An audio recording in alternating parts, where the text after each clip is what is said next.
Right. So we are right now in the 1960s, and this is the time of the Thaw, this TH word that is difficult for me to pronounce. It's like THAW, ottipil, right? Uh, and that's the name because it was this a period of defrostment after Stalin's oppressions. No oppressive regime can afford a very prolonged period of destruction, because after that, basically, country declines, because country cannot afford to be terrorized. Either it be Ivan the Fourth or Stalin. It's only luckily only can last like for decade. Just because country needs break. Country cannot be afforded people be just, you know, destroyed as it was like in Cambodia under Pol Pot, a Yang Sari regime, where just people were systematically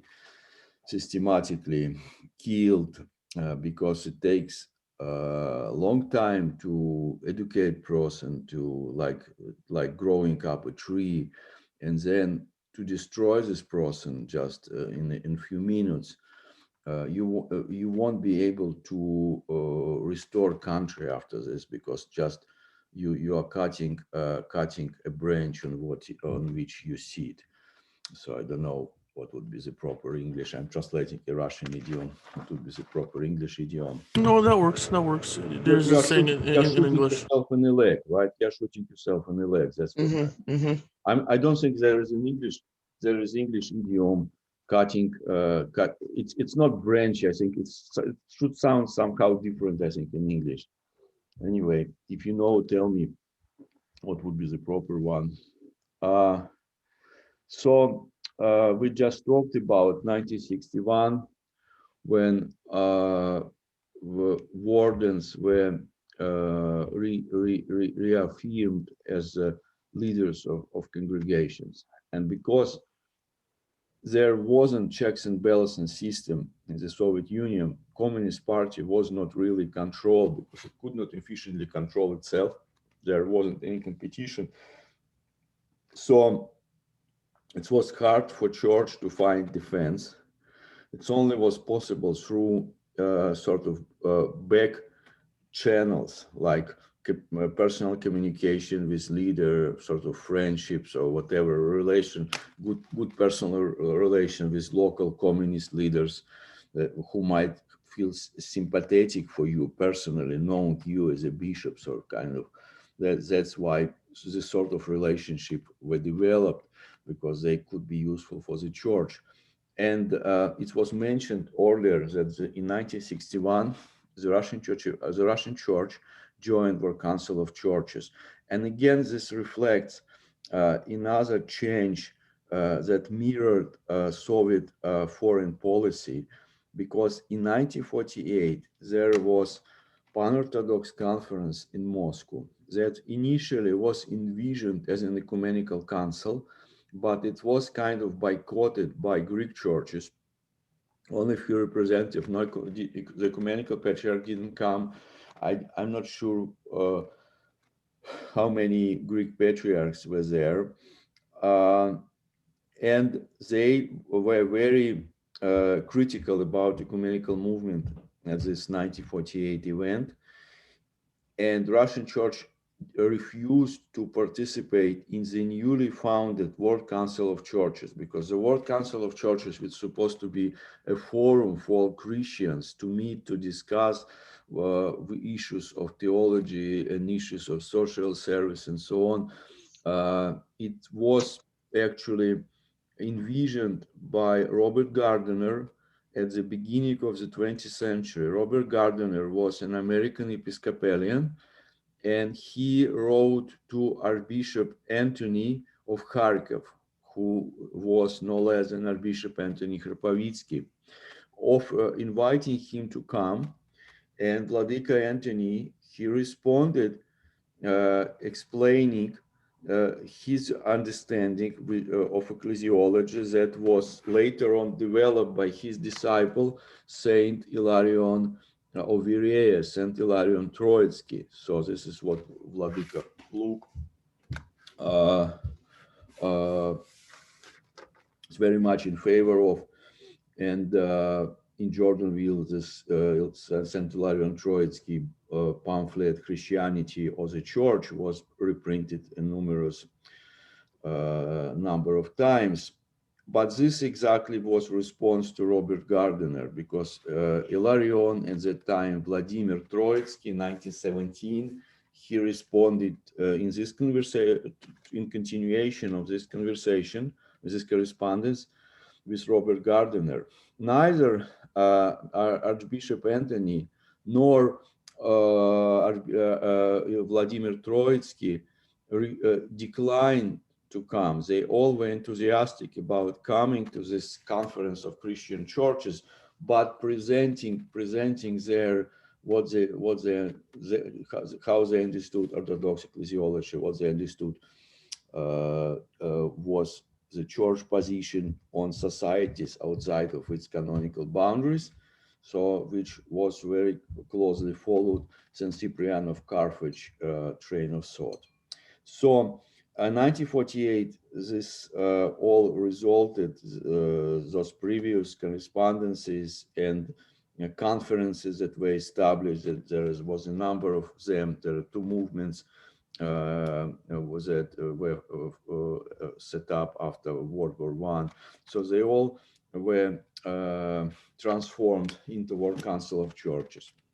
Russian Church abroad refused to Russian Church refused to participate, while Russian Church abroad, on the contrary, used to send observers there. For instance, there was an assembly of World Council of Churches in Evanston, Illinois, in 1954, and Father George Graby went there, and he was able to answer some questions because no one else there was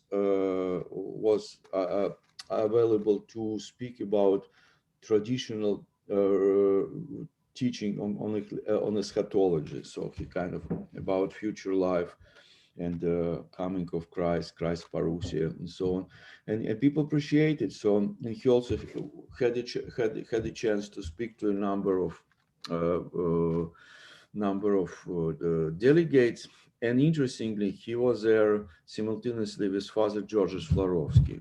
So because Father Georges Florovsky, he became a big figure regarding World Council of Churches, but also he was very, how to say, he didn't feel that he need to compromise his beliefs.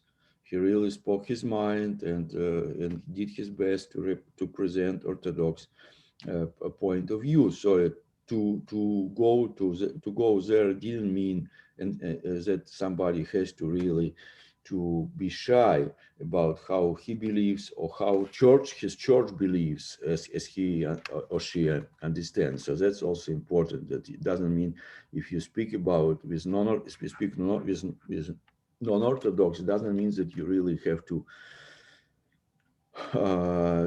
whitewash things. Yes, you have to be mindful, respectful, and discretion.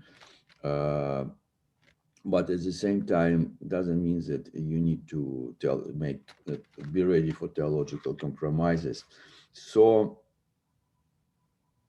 in 1961, Russian Church joined World Council of Churches, again reflecting the need of the Soviet Union to have support from the church based in the Soviet Union, because also that meant that Soviet delegates, Soviet churchmen with Soviet passports, they would also defend the Soviet external politics, in the sense that people would say we should speak about, like, later on Soviet invasion of Afghanistan, and so perhaps people from the Soviet Union would say, listen, don't we have more pressing issues in Africa? Why don't we speak about Africa? So therefore it was kind of an attempt to prevent hostile to the Soviet Union acts there, but at the same time, involvements like that would prolong existence of the church in the Soviet Union, because it would prove to the Soviet regime that the church was necessary. And then it can give some breaks, basically. So at this time, existence of the church from the 1960s became, to some extent, it's like, it's not the golden cage exactly, but it wasn't nothing like it was before the war or soon after the war. Basically, it became more or less comfortable as long as you mind your boundaries, as long as you're not really proselytize, as long as you don't really go outside of this ghetto. Is this clear? Yes. Yes, So, and yes. that's something that it was very closely supervised. It was very closely supervised, like who gets in, and so they would mostly relay for as breeding grounds for people from Ukraine, or people who grew up in Orthodox families and who understand this chemistry between the church and state, who understand the dynamics, who would not do anything crazy. Because if somebody is converted, so there are more chances that this person is not going to respect this agreement, or at least like this tacit agreement between church and the state. So this person might start doing things on his own. Basically, he would not really be as predictable as somebody who grew up in Orthodox family and was in church from his early years and understand what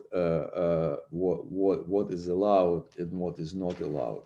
Okay, so therefore, the state understood that they would need new priest candidates, but breeding grounds for those candidates, they were mostly in Ukraine, or specifically in Western Ukraine. That's why you can find people with roots from Ukraine all over Russia in various parishes. I mean, not parishes, mostly cathedrals, or like or in around throughout the former Soviet Union. At the same time, in 1961, at the same time, right, one of the hierarchs of the Russian Church, Archbishop Yermogen of Kaluga, right, he protested against this proposal about having wardens in charge of the parish. Again, it wasn't really that they made any theological revisions. But I mean, from practical levels, that's how it worked out. That practically, a warden would be in charge of a parish, because warden was in position sort of hiring and firing. Again, he would do it through his bishop, not like warden would say that I'm going to fire you, but he, because of invested power in him, he would be able to say to his bishop that we don't want this priest anymore, you really need to remove him. And the bishop would say, I'm not going to remove him because it's none of your business. Then a bishop would run in problems with the state. Okay, so it's kind of a lot of things were assumed, sort of like you need to really understand how to dance, how to move around. So if you don't understand this, then you don't belong. Okay, so you are just troublemaker. So, but nevertheless, Archbishop Germagen, he refused to sign these documents, and he was exiled. He never was in jail. Again, it's difference between Stalin's time and this was still Khrushchev times, right? But nevertheless, he was sent to the convent in Zherovitz in Belarus. Okay, so we are also dealing with very important period in the history of the Russian Church abroad. as you remember, in 1945, Russian Church abroad barely existed because there were only two bishops in Europe without any communications.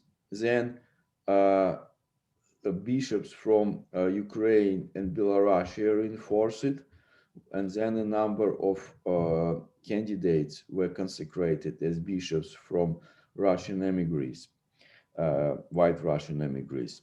So by 1959, the center of the Russian Church abroad was in America.